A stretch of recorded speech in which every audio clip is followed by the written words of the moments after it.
the castle, we looked for an identity for it, a moodiness, a character of its own, reflecting the culture of the Telmarines and of Miraz, whose castle, in fact, it is in the book. I actually did find a castle in France that was the size and scale, and actually had been rebuilt by Napoleon 100 or so years ago. It was called Pier FS. We decided to go and have a look at this castle. It was very impressive, and Andrew started to think about the possibility of filming there. They were going to grant us access and so on, but the logistics of actually shooting in a castle like that and working around the tourists and all that kind of thing can be quite challenging.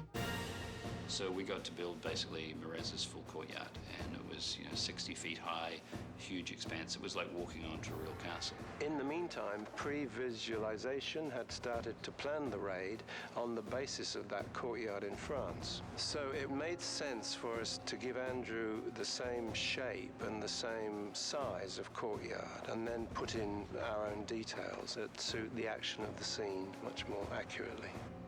It's based on Spanish castle architecture.